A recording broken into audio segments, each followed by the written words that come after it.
अस्सलाम वालेकुम फ्रेंड्स मैं हूं उस्मान अशरफ और आप देख रहे हैं बिज़नेस आइडियाज़ उर्दू। दोस्तों अभी मैं मौजूद हूं बडियाना के करीब एक फार्म पे, जहां पे तकरीबन 120 जानवर हैं। यहां पे मुख्तलिफ़ किस्म के जानवर हैं, दूध देने वाले भी जानवर हैं और बग़ैर दूध के भी जानवर हैं। गाय भी इसी में शामिल हैं, भैंसें भी इधर ही हैं। मुख्तलिफ़ नस्लों के जानवर हैं और बहुत ही इंफॉर्मेटिव ये वीडियो होने वाली है। ना सिर्फ इस वीडियो में हम मालूमात लेंगे बल्कि हम फार्मर्स के मसाइल भी सुनेंगे कि फार्मर्स को कौन कौन से मसाइल आजकल दरपेश हैं। तो चलिए अभी इंटरव्यू शुरू करते हैं। तो अभी मेरे साथ और भी दोस्त मौजूद हैं, तो इंटरव्यू में कुछ सवालात वो करेंगे और कुछ सवालात मैं भी करूंगा। और आपसे रिक्वेस्ट है कि चैनल को सब्सक्राइब करें ताकि नेक्स्ट आने वाली वीडियोस भी आप तक पहुंचती रहें। तो चलिए शुरू करते हैं। अस्सलाम वालेकुम। वालेकुम सलाम। भाईजान की ना है ਤੁਹਾਡਾ? मोहम्मद रज़ाक। मोहम्मद रज़ाक साहब इलाका ਕਿਹੜਾ ਜੇ? बडियाना। ਬੜਿਆਣਾ। ਅੱਛਾ ਤੁਸੀਂ ਮਾਸ਼ਾਅੱਲਾ ਗਾਈਆਂ ਤੇ ਮੱਝਾਂ ਰੱਖੀਆਂ ਨੇ जी। ਇਹ ਫਾਰਮਿੰਗ ਕਿੰਨੇ ਸਾਲਾਂ ਤੋਂ ਪੇ ਕਰਦੇ ਹੋ? वो इतने को 20-25 साल। 20-25 ਸਾਲਾਂ ਦਾ ਤਜਰਬਾ ਤੁਹਾਡਾ ਕਿਹਦਾ ਰਿਹਾ? मैं ठीक ही रहूँगा सर, थोड़ी लाग खराब हो गई। ਹੁਣ ਮਤਲਬ ਕੋਈ ਨੁਕਸਾਨ ਵੀ ਜਾ ਰਿਹਾ? जी बस ਉਹਦਾ रेट कोई नहीं है अगे, तो महंगाई हो गई है बहुत। फसलों ਨੂੰ ਅੱਗ ਲੱਗ ਜਾਂਦੀ ਹੈ, ਕਣਕ ਨੂੰ ਲੱਗ ਜਾਂਦੀ ਹੈ, ਫਿਰ ਪਰਾਲੀਆਂ ਨੂੰ। ਤੁਸੀਂ ਮਹਿੰਗਾਈ ਦੀ ਵਜ੍ਹਾ ਨਾਲ ਪਰੇਸ਼ਾਨ ਹੋ? ਬਹੁਤ ਅੱਗ ਲੱਗ ਜਾਂਦੀ ਹੈ ਜਾਂ ਕਿਸਾਨ ਲਾ ਦਿੰਦੇ ਨੇ, ਮੋਢਾਂ ਨੂੰ ਸਾੜ ਦਿੰਦੇ ਨੇ? ਹੁਣ ਕਿਸਾਨ ਵੀ ਲਾ ਦਿੰਦੇ ਨੇ, ਪਰ ਦੁੱਖ ਕਰਦੇ ਨੇ, ਡੰਗਰ ਹੈ ਚਾਰਦੇ ਨੇ ਪੈਲੀਆਂ 'ਚ, ਅਸੀਂ ਬਾਹਰ ਖੋਲਦੇ ਨਹੀਂ ਬਾਹਰ ਹੈ, ਤੇ ਉਹ ਅੱਗ ਉੱਗ ਲਾ ਕੇ ਸਾੜ ਦਿੰਦੇ ਸਭ ਕੁਝ। ਬਾਅਦ ਮਾਲ ਭੁੱਖਾ ਜਾਂਦੀ, ਯਾਨੀ ਚਰਾਈ ਦਾ ਮੌਕਾ ਨਹੀਂ ਮਿਲਦਾ ਨਾ ਤੂੜੀ ਦਾ ਮੌਕਾ ਮਿਲਦਾ। ਇਹ ਦੱਸੋ ਤੁਹਾਡੇ ਕੋਲ ਤਕਰੀਬਨ ਕਿੰਨੀਆਂ ਮੱਝਾਂ ਨੇ ਤੇ ਕਿੰਨੀਆਂ ਗਾਈਆਂ ਨੇ? ਇੱਥੇ ਮੈਂ 35-40 ਗਾਈਆਂ ਹੁੰਦੀਆਂ, ਕੋਈ 35-30 ਇਕੱਠੀਆਂ ਕੁੱਟੀਆਂ ਵਿੱਚ ਪਾ ਕੇ ਮੱਝਾਂ। ਅੱਛਾ, ਬਾਅਦ ਲੋਕਾਂ ਨੇ ਸਿਰਫ ਮੱਝਾਂ ਦੇ ਡੇਅਰੀ ਫਾਰਮ ਬਣਾਏ ਨੇ, ਬਾਅਦ ਲੋਕਾਂ ਨੇ ਸਿਰਫ ਗਾਈਆਂ ਦੇ ਡੇਅਰੀ ਫਾਰਮ ਬਣਾਏ ਨੇ। ਤੁਸੀਂ ਮੱਝਾਂ ਵੀ ਰੱਖੀਆਂ ਨੇ, ਗਾਈਆਂ ਵੀ ਰੱਖੀਆਂ ਨੇ, ਇਹਦੀ ਵਜ੍ਹਾ ਕੀ ਜੇ? ਬਸ ਗਰਮੀਆਂ 'ਚ ਜਿਹੜੀਆਂ ਗਾਈਆਂ ਦਿੰਦੀਆਂ ਨੇ ਦੁੱਧ, ਤੇ ਸਰਦੀਆਂ 'ਚ ਮਈਆਂ ਦਿੰਦੀਆਂ ਨੇ। ਅੱਗੇ ਵੈਰੀ ਗੁੱਡ, ਤੁਸੀਂ ਇੱਕ ਤਵਾਜ਼ਨ ਕਾਇਮ ਕੀਤਾ ਹੈ। ਆਹ ਅੱਛਾ, ਪਾਲਣ ਦੀ ਨਿਸਬਤ ਪਾਲਣਾ ਕਿਹਨੂੰ ਆਸਾਨ ਹੈ, ਮੱਝਾਂ ਨੂੰ ਜਾਂ ਗਾਈਆਂ ਨੂੰ?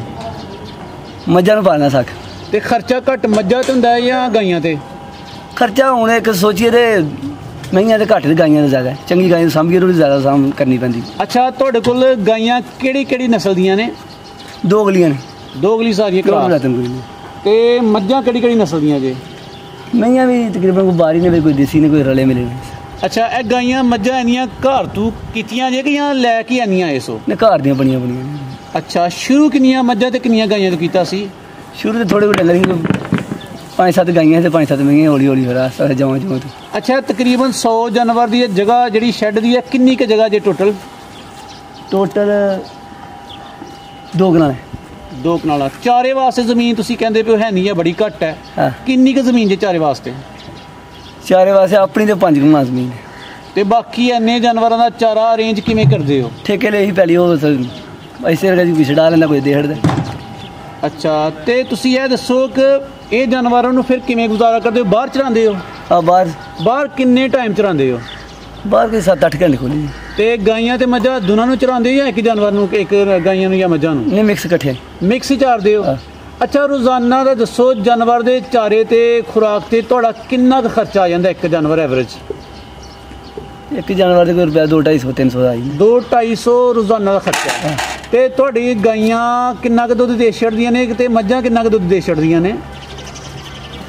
ਦੁੱਧ ਮਈਆਂ ਦੇ ਸੱਜਰੀਆਂ ਸੂਈਆਂ ਹੋਣ ਤੇ 12-12 ਸਿਰ ਵੀ, 13-13 ਸਿਰ ਵੀ, ਤੇ ਇਹਦੇ ਤਰ੍ਹਾਂ ਦੀ ਚਾਮ 8-7 ਸਿਰ, 8 ਸਿਰ, 9 ਸਿਰ। ਤੇ ਗਾਈਆਂ ਵੀ ਨਾ ਸੱਜਰੀਆਂ ਹੋਣ ਤੇ 10-12 ਸਿਰ। ਅੱਛਾ, ਅੱਜ ਕੱਲ੍ਹ ਸਖਤੀ ਦੇ ਦਿਨ ਨੇ, ਖੁਸ਼ਕੇ ਦੇ ਦਿਨ ਨੇ। ਤੁਹਾਡਾ 100 ਜਾਨਵਰ ਤੁਹਾਡੇ ਡੇਅਰੀ ਫਾਰਮ ਤੋਂ ਰੋਜ਼ਾਨਾ ਦਾ ਤਕਰੀਬਨ ਕਿੰਨਾ ਕੁ ਦੁੱਧ ਤੁਸੀਂ ਵੇਚ ਛੱਡਦੇ ਹੋ? ਅੱਜ ਕੱਲ੍ਹ ਦੁੱਧ ਨਹੀਂ ਵਿੱਚ 5 ਮਣ ਹੁੰਦੇ, ਬਸ 5 ਮਣ ਹੈ। ਅੱਛਾ, ਇਹ ਖਰਚਾ ਕੱਢਿਆ ਜੀ ਕਿ 5 ਮਣ ਵਿੱਚ ਤੁਹਾਡੀ ਬੱਚਤ ਕਿੰਨੀ ਹੈ ਤੇ ਖਰਚਾ ਕਿੰਨਾ ਹੈ? ਅੱਜ ਕੱਲ੍ਹ ਕੋਈ ਹਿਸਾਬ ਨਹੀਂ ਲੱਗਦਾ। ਅੱਛਾ, ਦੁੱਧ ਵਾਲੇ ਜਾਨਵਰ ਵੈਸੇ ਕਿੰਨੇ ਨੇ? ਵੈਸੇ ਟੋਟਲ ਤੇ 100 ਜਾਨਵਰ ਵਿੱਚ ਦੁੱਧ ਵਾਲਾ ਕਿੰਨਾ? ਦੁੱਧ ਜੇ 30-35 ਹੁੰਦੇ ਗਾਈਆਂ ਵੀ। ਦੁੱਧ ਵਾਲੇ ਜਾਨਵਰ ਜਿਹਨੇ ਨੇ ਉੱਥੋਂ ਤੁਸੀਂ ਦੱਸ ਰਹੇ ਹੋ ਤਕਰੀਬਨ 35 ਜਾਨਵਰਾਂ ਤੋਂ ਤੁਸੀਂ 5 ਮਣ ਦੁੱਧ ਕਰ ਰਹੇ ਹੋ। ਠੀਕ, ਇਹ 5 ਮਣ ਦੁੱਧ ਤਕਰੀਬਨ ਕਿੰਨੇ ਦਾ ਚਲਾ ਜਾਂਦਾ? 60 ਰੁਪਏ ਦਾ। 60 ਰੁਪਏ ਕਿਲੋ ਦੇ ਹਿਸਾਬ ਨਾਲ ਦੇ ਰਹੇ ਹੋ। ਵੈਸੇ ਮਾਰਕੀਟ 'ਚ ਤੇ ਰੇਟ ਜ਼ਿਆਦਾ ਵੀ ਹੈ ਦੁਕਾਨਾਂ ਤੇ ਕੁਛ, ਲੇਕਿਨ ਤੁਹਾਡੇ ਕੋਲ ਐਸੇ ਰੇਟ ਜਾਂਦੇ? ਲੈਂਦੇ ਨਹੀਂ ਹੈ ਰੇਟ ਦੇ ਉੱਤੇ, ਘੱਟ ਲੈਂਦੇ ਨੇ। ਜੇ ਹੁਣ ਦੇ ਤੇ ਫਿਰ ਤੰਗ ਕਰਦੇ ਨੇ ਜਾ ਕੇ ਸਿਆਲ 'ਚ, ਇਹਦੇ ਰੇਟ ਨਹੀਂ ਲੱਗਦਾ। ਉਹ ਪਿੱਛੇ ਲੱਗਦਾ ਨਹੀਂ, 2-3 ਮਹੀਨੇ ਦੁੱਧ ਬੜਾ ਖਰਾਬ ਹੋ ਗਿਆ, ਮਸਲਾ ਕੀਤਾ। ਅੱਛਾ, ਕੈਮੀਕਲ ਦੁੱਧ ਬੜਾ ਵਿਕਦਾ, ਉਹਦੀ ਵਜ੍ਹਾ ਨਾਲ ਬੜਾ ਮਸਲਾ ਖਰਾਬ ਹੋਇਆ। ਸਹੀ ਕੈਮੀਕਲ ਵਾਲਾ ਦੁੱਧ ਵਿਕਣ ਦੀ ਵਜ੍ਹਾ ਤੋਂ ਤੁਹਾਡਾ ਦੁੱਧ ਬਹੁਤ ਮਸਲਾ ਖਰਾਬ ਹੈ, ਥੋੜਾ ਨਹੀਂ ਬਹੁਤ ਹੈ। ਬਿਲਕੁਲ ਸਹੀ ਇਹ ਹੁਣ ਜਿਹਨੂੰ ਕੈਮੀਕਲ ਵਾਲਾ ਮਿਲ ਜਾਣਾ ਸਸਤਾ, ਹੁਣ ਕੀ ਲੋੜ ਸਾਡੇ ਦੁੱਧ ਲੈ ਕੇ। ਸਹੀ ਯਾਨੀ ਹਰ ਸ਼ਾਇਦ ਦਾ ਰੇਟ ਵਧਣ ਡਿਆ ਦੁੱਧ ਦਾ, ਸਿਰਫ ਇਸ ਵਜ੍ਹਾ ਤੋਂ ਨਹੀਂ ਵਧਦਾ ਕਿ ਕੈਮੀਕਲ ਵਾਲਾ ਦੁੱਧ ਮਾਰਕੀਟ 'ਚ ਦੁੱਧ ਬੰਦ ਹੋ ਜੇ ਸਾਰੇ ਕੰਮ ਸਿੱਧੇ ਹੋ ਜਾਣ। ਸਹੀ ਕੈਮੀਕਲ ਵਾਲੇ ਦੁੱਧ ਦੀ ਨਿਸ਼ਾਨੀ ਜਾਂ ਪਹਿਚਾਣ ਆਵਾਮ ਕਿਵੇਂ ਕਰ ਸਕਦੀ ਹੈ ਕਿ ਕੈਮੀਕਲ ਵਾਲਾ ਦੁੱਧ ਹੈ ਜਾਂ ਸਾਫ਼ ਦੁੱਧ ਹੈ? ਪੰਜ ਉਹਦੇ ਨਾਲ ਕੀ ਵਿੱਚ ਜਿਹੜੇ ਮੇਰੇ ਚੱਲਦਾ ਸਾਰਿਆਂ ਨੂੰ ਪਤਾ, ਫੜੇ ਵੀ ਆਲੇ ਪਿਛਲੇ ਬੰਦੇ ਫਿਰ ਛੱਡ ਦਿੱਤੇ ਉਹਨਾਂ ਨੇ। ਆਪਣੀਆਂ ਫੜੀਆਂ ਵੀ ਆਲੇ ਬੰਦੇ ਫੜੇ ਵੀ ਆਲੇ ਬੜੇ ਸਿਆਲਕੋਟ ਹੀ ਬੰਦੇ ਫੜੇ ਗਏ ਫਿਰ ਛੱਡ ਦਿੰਦੇ ਨੇ। ਦੁਕਾਨਾਂ ਵੀ ਪਈਆਂ ਨੇ ਸਿਆਲਕੋਟ, ਉਹ ਫਿਰ ਟੈਂਕਰਾਂ 'ਚ ਜਾਂਦਾ ਵੀ ਹੈ। ਅੱਛਾ ਠੰਡਾ ਦੁੱਧ ਨੂੰ ਕਹਿੰਦੇ ਤੇ ਉਹ ਫਿਰ ਪੈਕਰਾਂ 'ਚ ਭੈਣੇ ਪੈਕ ਹੋਏ ਵੀ ਲੋਕੀ ਫੇਰਦੇ ਪਏ ਨੇ, ਤੋੜੇ ਲੋਕੀ ਲੈ ਕੇ ਜਾਂਦੇ ਪਏ ਨੇ। ਤੇ ਛੁੱਟ ਕਿਵੇਂ ਜਾਂਦੇ ਨੇ, ਮਤਲਬ ਤੁਸੀਂ ਕਹਿੰਦੇ ਫੜ ਕੇ ਫਿਰ ਛੱਡ ਦਿੰਦੇ ਨੇ? ਬਸ ਕਿ ਮਾਫੀਆ ਨਾ ਮਾਫੀਆ ਸਰ, ਮਾਫੀਆ ਜਿਹੜਾ ਫਾਰਮਰ ਨੂੰ ਖੁਸ਼ਹਾਲ ਨਹੀਂ ਹੋਣ ਦੇਣਾ ਡੰਗਰ ਵਾਲਿਆਂ ਨੂੰ ਬਸ ਬਹੁਤ ਹੀ ਆ ਮਾਰ ਪੈਂਦੀ ਵੀ, ਉਹ ਡੰਗਰ ਵਾਲੇ ਕੋਈ ਫਾਰਮਰ ਦੀ ਸਾਰੀ ਮਸਨੂਆਤ ਮਹਿੰਗੀਆਂ ਹੋ ਰਹੀਆਂ ਨੇ। ਦੁੱਧ ਇਹੋ ਰੇਟ ਚੱਲਦਾ ਪਿਆ ਘੱਟੇ ਤੋਂ, ਔਰ ਅਗਰ ਕੋਈ ਮਹਿੰਗਾ ਵੀ ਵਿਕਦਾ ਤਾਂ ਦੁਕਾਨਾਂ ਵਾਲੇ ਮਹਿੰਗਾ ਵੇਚਦੇ, ਦੁਕਾਨ ਵਾਲੇ ਮਹਿੰਗਾ ਵੇਚਦੇ, ਫਾਰਮਰ ਦਾ ਮਹਿੰਗਾ ਨਹੀਂ ਵੇਚਦੇ। ਨਹੀਂ ਤੇ ਦੁੱਧ ਵੇਚਣ ਦਾ ਸਹੀ ਤਰੀਕਾ ਕੀ ਹੈ? ਤੁਸੀਂ ਲੋਕਲ ਪਿੰਡਾਂ ਵਿੱਚ ਸੇਲ ਕਰੋ ਤੇ ਜਾਂ ਆਪਣੀ ਕੋਈ ਦੁਕਾਨ ਬਣਾ ਲਓ? ਬਿਹਤਰੀਨ ਦੁੱਧ ਕਿਵੇਂ ਸੇਲ ਕਰ ਸਕਦੇ ਚੰਗੇ ਰੇਟ ਤੇ? ਆਪਣੀ ਦੁਕਾਨ ਹੈ ਫਿਰ ਤਾਂ ਸਾਰੇ ਤੋਂ ਅੱਛਾ ਕੰਮ ਹੁੰਦਾ। ਤੇ ਤੁਹਾਡੀ ਆਪਣੀ ਦੁਕਾਨ ਨਹੀਂ? ਨਹੀਂ ਆਪਣੀ ਤੁਹਾਡੇ ਕੋਲ ਦੁੱਧ ਹੀ ਅੱਜ ਕੱਲ੍ਹ ਕਿਹੜੀ ਕੀਮਤ ਤੇ ਖਰੀਦ ਰਹੇ ਨੇ? ਦੁੱਧ ਹੀ ਅੱਜ ਕੱਲ੍ਹ ਪਿੰਡਾਂ 'ਚ ਖਰੀਦ ਰਹੇ ਨੇ 70 75 80 ਰੁਪਏ ਨੇ ਰਾਮੀਆਂ। ਲੇਕਿਨ ਤੁਹਾਡੇ ਕੋਲੋਂ 67 ਰੁਪਏ ਖਰੀਦ ਰਹੇ ਨੇ, ਇਹਦੀ ਕੀ ਵਜ੍ਹਾ? ਸਿਆਲਕੋਟ, ਅੱਛਾ ਸਿਆਲਕੋਟ ਜਾ ਮਿਕਸਰ ਖਰੀਦੇ ਗਾਈਆਂ ਦੇ ਵਿੱਚ ਮੀਆਂ। ਅੱਛਾ ਮਿਕਸ ਮਿਕਸ ਸਹੀ। ਵੈਸੇ ਗਾਈਆਂ ਦਾ ਸਿਆਲਕੋਟ 'ਚ ਘੱਟ ਵਿਕਦਾ, ਘੱਟ ਵਿਕਦਾ, ਬਿਲਕੁਲ ਲੈਂਦੀ ਨਹੀਂ ਗਾਈਆਂ। ਮੇਰਾ ਨਾਂ ਹੈ ਜੀ ਗਾਈਆਂ ਦਾ, ਫਿਰ ਨਹੀਂ ਲੈਂਦੇ। ਅੱਛਾ ਗਾਈਆਂ ਕਿਹੜੇ ਇਲਾਕੇ ਤੋਂ ਖਰੀਦੀਆਂ ਸਨ? ਗਾਈਆਂ ਆਪਣੀਆਂ ਘਰ ਦੀਆਂ। ਨਹੀਂ ਸ਼ੁਰੂ ਤੋਂ ਆਪਣੀ ਘਰ ਦੀਆਂ ਰੱਖੀਆਂ ਤੇ ਮੱਝਾਂ ਵੀ ਘਰ ਦੀਆਂ ਘਰ ਸਾਰੀਆਂ? ਦੀਆਂ ਬਹੁਤੀਆਂ ਮਿੰਟ ਕੀਤੀ ਤੇ ਪਾਲੀ। ਕਿੰਨੀਆਂ ਮੱਝਾਂ ਤੋਂ ਸਟਾਰਟ ਲਿਆ ਹਜੇ? ਮੱਝਾਂ ਹੈ ਕੋਈ ਅਜੂ 15 ਤੋਂ ਤੁਹਾਡਾ ਮਾਸ਼ਾਅੱਲਾ ਬਣ ਗਿਆ ਸੈਟਅਪ ਜੀ। ਤੇ ਕਿੰਨੇ ਬੰਦੇ ਤੇ ਕੰਮ ਕਰਦੇ ਹੋ? ਬੰਦੇ ਕੋ 7-8 ਹੈ। 7-8 ਬੰਦੇ? ਉਹ ਗਿਣਾ ਸਕਦੇ ਹੋ ਕਿਹੜਾ ਕੰਮ ਕਰਦੇ ਨੇ 7-8 ਬੰਦੇ? ਮਤਲਬ ਉਹ ਕੰਮ ਤਕਸੀਮ ਕੀਤੇ ਜੀ ਜਾਂ ਮਿਲ ਕੇ ਹੀ ਸਾਰੇ ਕੰਮ? ਮਿਲ ਕੇ ਇਕੱਠਾ ਕਰਨ, ਮਿਲ ਕੇ ਕਰਦੇ ਹੋ, ਠੀਕ ਹੈ। ਇੱਕ ਬੰਦਾ ਸਕਦਾ ਸਿਰ ਗੋਹੇ ਦਾ ਕੰਮ ਪਕਾਇਆ ਸਾਰੇ ਮਿਲ ਕੇ। ਰੋਜ਼ਾਨਾ ਦਾ ਕਿੰਨੇ ਤੋੜੇ ਚੋਖਰ ਪੈ ਜਾਂਦਾ? ਚੋਕਰ ਪਾਲੇ ਕੋ 5 ਤੋੜੇ। 5 ਤੋੜੇ ਰੋਜ਼ਾਨਾ ਪੈ ਜਾਂਦਾ। ਖਲ ਕਿੰਨੀ ਪੈ ਜਾਂਦੀ ਰੋਜ਼ਾਨਾ ਖਾਦਾ ਦੀ? ਤੋੜਾ ਪਾਣੇ ਕੋੜੀ ਦਾ ਝੂਠ ਸਾਰੇ। ਇੱਕ ਤੋੜਾ ਕਿੰਨੇ ਕਿਲੋ ਦਾ ਹੁੰਦੀ ਨਾ 35-40 ਕਿਲੋ ਦੀ। ਤੂੜੀ ਕਿੰਨੀ ਪੈ ਜਾਂਦੀ ਰੋਜ਼ਾਨਾ ਦੀ? ਤੂੜੀ ਪਹਾੜੀ ਕੋਈ 8 ਕਮਾਣ ਅੱਜ ਕੱਲ੍ਹ। 8 ਕਮਾਣ ਟਰਾਲੀ ਇੱਕ ਪੱਠੇ ਦੀ ਪਹਾੜੀ ਜੀ ਚਲੇ ਜਵਾਰ ਦੀ। ਸਹੀ। ਤੂੜੀ ਦਾ ਅੱਜ ਕੱਲ੍ਹ ਰੇਟ ਕੀ ਚੱਲ ਰਿਹਾ ਜੇ? 700 ਰੁਪਏ। 700 ਰੁਪਏ ਮਣ ਜੀ। ਤੇ ਜੀ ਫਰੈਂਡਸ ਇਸ ਇਲਾਕੇ 'ਚ ਯਾਨੀ ਸਿਆਲਕੋਟ ਦੇ ਇਲਾਕੇ 'ਚ ਰੇਟ ਹੈ। ਬਾਕੀ ਤੁਸੀਂ ਹੋਰ ਇਲਾਕਿਆਂ 'ਚ ਦੇਖ ਰਹੇ ਹੋਵੋਗੇ ਸ਼ਾਇਦ ਉਧਰ ਸਸਤਾ ਹੋਏ, ਲੇਕਿਨ ਇੱਥੇ ਇਹ ਚੱਲ ਰਿਹਾ 650-700 ਰੁਪਏ। ਜ਼ਾਰ ਵੀ ਪਹਿਲਾਂ ਵਿਕੀ ਤੂੜੀ ਆਇਆ, ਥੋੜੀ ਯਾਦ ਪਿਛਾ ਪੈ। ਕੀ ਵਜ੍ਹਾ ਹੋਈ ਕਿ ਇੰਨੀ ਮਹਿੰਗੀ ਕਿਉਂ ਹੋ ਗਈ ਤੂੜੀ? ਤੂੜੀ ਤੁਹਾਨੂੰ ਦੱਸਿਆ ਬਈ ਆ ਜਿਹੜੀ ਨਾ ਅੱਗ ਲੱਗ ਜਾਂਦੀ ਹੈ, ਅੱਗ ਨਾ ਲੱਗੇ ਤੇ ਤੂੜੀ ਮਹੀਨਾ ਡੇਢ ਤੂੜੀ ਪਈ ਰਹੇ ਆਰਾਮ ਨਾਲ, ਲੋਕੀ ਵੇ ਵੱਢਣ, ਲੋਕਾਂ ਨੂੰ ਜਲਦਬਾਜ਼ੀ ਹੁੰਦੀ ਬਸ ਉਹ ਵੱਢ ਗਿਆ ਅੱਗ ਲਾ ਹਟਦੇ ਬਸ ਕੰਮ ਹੋ ਜਾਂਦਾ। ਤੂੜੀ ਹੁਕੂਮਤ ਨੂੰ ਕੀ ਪੈਗਾਮ ਦੇਣਾ ਚਾਹੋਗੇ ਕਿ ਅੱਗ ਲਾਉਣ ਵਾਲਿਆਂ ਨੂੰ ਕੋਈ ਪਾਬੰਦੀ ਲਾਈ ਜਾਏ? ਕਿ ਪਿਛਾ ਜੀ ਲੱਗੀ ਵੀ ਆਈ ਪਾਬੰਦੀ ਪਰਾਲੀਆਂ ਤੇ ਫਿਰ ਮੁੜ ਕੇ ਉਹ ਸਟਾਰਟ ਸ਼ੁਰੂ ਹੋ ਗਿਆ ਕੰਮ। ਐਤਕੀ ਤੇ ਪਤਾ ਨਹੀਂ ਲੱਗਾ ਕਿ ਕਿਹੜੇ ਲੱਗੀ। ਅੱਛਾ ਇਹ ਦੱਸੋ 20-25 ਸਾਲਾਂ ਵਿੱਚ ਤੁਹਾਡਾ ਕੋਈ ਜਾਨਵਰ ਜ਼ਾਇਆ ਤੇ ਨਹੀਂ ਕਦੇ ਹੋਇਆ? ਉਹ ਇਹਦੇ ਵੀ ਆਣ ਸਾਂ ਉਹ ਜ਼ਾਇਆ ਹੋਣ ਦੀ ਵਜੂਹਾਤ ਕੀ ਨੇ? ਬਸ ਬਿਮਾਰੀਆਂ ਵੀ ਲੱਗ ਜਾਂਦੇ ਨੇ। ਠੀਕ ਹੈ, ਤੇ ਇਹਨਾਂ ਨੂੰ ਬਿਮਾਰੀਆਂ ਕੋਲੋਂ ਬਚਾਉਣ ਵਾਸਤੇ ਕੀ ਲਾਹਾ ਅਮਲ ਅਖਤਿਆਰ ਕਰਦੇ ਹੋ? ਕਿੰਜ ਇਹਨਾਂ ਨੂੰ ਬਿਮਾਰੀਆਂ ਕੋਲੋਂ ਬਚਾਉਂਦੇ ਹੋ? ਬਸ ਡਾਕਟਰ ਨੂੰ ਚੈੱਕ ਚੁੱਕ ਕਰਵਾਈ ਦੇ ਨੇ, ਡਾਕਟਰ ਚੱਕਰ ਲਾਉਂਦਾ ਰਹਿੰਦਾ? ਹਾਂ। ਅੱਛਾ ਇਹ ਫਾਰਮ ਤੇ ਮੈਂ ਦੇਖਿਆ ਕੁਝ ਲੋਕਾਂ ਨੇ ਬਹੁਤ ਜ਼ਿਆਦਾ ਇਨਵੈਸਟਮੈਂਟ ਕੀਤੀ ਹੁੰਦੀ ਹੈ ਫਾਰਮ ਬਣਾਉਣ ਤੇ, ਲੇਕਿਨ ਤੁਸੀਂ ਇਹ ਸਾਦਾ ਜਿਹਾ ਸ਼ੈੱਡ ਬਣਾਇਆ ਹੈ, ਇਹ ਸਾਦਾ ਸ਼ੈੱਡ ਬਣਾਉਣ ਤੇ ਤੁਹਾਡਾ ਕਿੰਨਾ ਖਰਚਾ ਆ ਗਿਆ ਜਿਹੜਾ ਬਰਾਮਦਾ ਜਿਹਾ ਬਣਾਇਆ? ਖਰਚੇ ਬਾਬਾ ਇਹਨਾਂ ਪੁਰਾਣੇ ਖਰਚੇ ਹੁਣ ਨਵੇਂ ਸ਼ੁਰੂ ਕੇ ਟੁੱਟੇ ਟੱਡੇ ਨਾਲ। ਚਲੋ ਉਸ ਦੌਰ ਵਿੱਚ ਕਿੰਨਾ ਖਰਚਾ ਆਇਆ ਸੀ? ਉਹ ਟਾਈਮ ਰੁਪਇਆ ਕੋਈ 10-15 ਲੱਖ ਲੱਗ ਹੀ ਗਿਆ ਛੱਡਾ ਛੁੱਟਾਂ 10-15 ਲੱਖ ਚਾਹੇ ਟਾਉਟਾ ਪਾ ਕੇ ਲਿਖੀ ਸਾਰਾ ਮੁਕੰਮਲ। ਦੁੱਧ ਵਧਾਉਣ ਦਾ ਕੋਈ ਨੁਸਖਾ ਦੱਸੋ? ਜਾਨਵਰ ਨੂੰ ਕੀ ਪਾਉਣਾ ਚਾਹੀਦਾ ਕਿ ਉਹ ਅੱਛਾ ਦੁੱਧ ਦੇ? ਦੁੱਧ ਪਾਣੇ ਦਾ ਅਸੀਂ ਵੰਡੇ ਪਾ ਕੇ ਵੇਖਿਆ, ਰੋਟੀਆਂ ਦੁੱਧ ਕਣੇ ਦਾ ਦਲੀਏ ਤੋਂ ਵੱਧ ਕੋਈ ਚੀਜ਼ ਨਹੀਂ ਹੈ।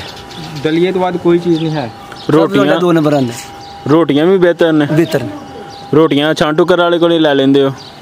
ਆਹ ਉਹਨਾਂ ਕੋਲ ਕੀ ਰੇਟ ਮਿਲ ਰਹੀਆਂ ਨੇ ਅੱਜ ਕੱਲ੍ਹ ਰੋਟੀਆਂ? ਐਟਮ 1300 ਦੇ ਮਿਲਦੇ 1300 ਤੋਂ ਮਣ? ਬਸ। ਸੂਣ ਵਾਲੇ ਜਾਨਵਰ ਵਾਸਤੇ ਕੋਈ ਖਾਸ ਜਿਹੜੀ ਚੀਜ਼ ਤੁਸੀਂ ਇਸਤੇਮਾਲ ਕਰਦੇ ਹੋ? ਸੂਣ ਵਾਲੇ ਆ ਕੋੜੀ ਖਾਲੀ ਪਾਈ ਦੀ ਹੈ, ਚੋਕਰ ਕੋੜੀ ਖਾਲੀ। ਕੋਈ ਘਿਓ ਸ਼ੋ ਤਾਂ ਨਹੀਂ ਦਿੰਦੇ? ਬਾਅਦ ਲੋਕ ਕਹਿੰਦੇ ਨੇ ਘਿਓ ਦੇਣਾ ਚਾਹੀਦਾ। ਦੇਣਾ ਚਾਹੀਦਾ ਕਿ ਹੋਵੇ ਜ਼ਰਾ ਮੌਸਮ ਦੇ ਲਿਆ ਸਿਆਲ ਚੇਤਰ ਫਗਣ ਸਿਆਲ ਵਿੱਚ। ਅੱਜ ਕੱਲ੍ਹ ਜਿਹੜੀ ਮੱਝ ਸੂਣ ਵਾਲੀ ਉਹਨੂੰ ਅੱਜ ਕੱਲ੍ਹ ਨਹੀਂ ਦਿੰਦੇ ਕਿ ਅੱਜ ਕੱਲ੍ਹ ਇੰਝ ਹੁੰਦੀ ਹੈ। ਹਾਂਜੀ ਖੀਰ ਵੀ ਨਹੀਂ ਦਿੰਦੇ? ਉਹ ਖੀਰ ਦੋ ਨਾ ਕਿ ਦਲੀਆ ਬਣਾ ਕੇ ਬਾਅਦ ਸੂ ਪੈਂਦੀ ਦੁੱਧ ਤੁਰੇ ਦੀ ਮੈਨੂੰ।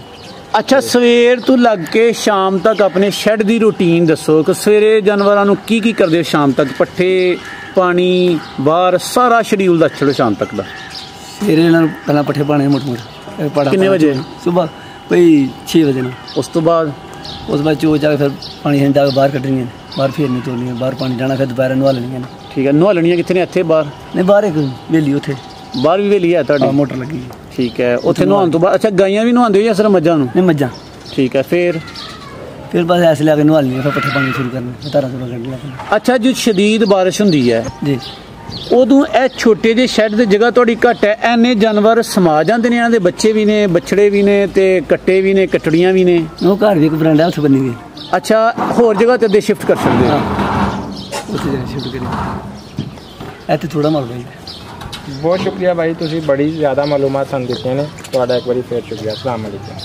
वालेकुम। तो जी फ्रेंड्स ये थे हमारे साथ अजमल हमीद भाई और इसके अलावा ये शाहिद भाई भी हमारे साथ थे जो कि इंटरव्यू कर रहे थे। तो बहुत सारे क्वेश्चन क्लियर किए हैं इस वीडियो में भी और ये शेड भी मैं आपको दिखा देता हूँ। तो अगर वीडियो पसंद आए तो इसे लाइक शेयर कमेंट ज़रूर करना है, चैनल को सब्सक्राइब करना है ताकि नेक्स्ट आने वाली वीडियोस भी आप तक पहुंचती रहें। और इसमें एक और सजेस्ट करता चलूँ कि शेड पे ज़्यादा इन्वेस्टमेंट ना किया करें। बाज़ होते हैं वो शेड पे बहुत ज़्यादा इन्वेस्टमेंट कर लेते हैं, बाद में जानवर ख़रीदने के लिए इतनी इन्वेस्टमेंट बचती नहीं है। तो देखें इन्होंने भी जैसे सिंपल सा बना लिया तो सिंपल सा बना के काम चलाया जा सकता है। अगर ज़्यादा खर्चा करेंगे तो वो फिर इतना प्रॉफिटेबल नहीं रहेगा। हाँ जब आपका काम बढ़ जाए तो फिर आप बड़ा शेड भी बना सकते हैं, शुरू में बड़ा शेड ना बनाएं। जज़ाकल्लाह, अस्सलाम वालेकुम।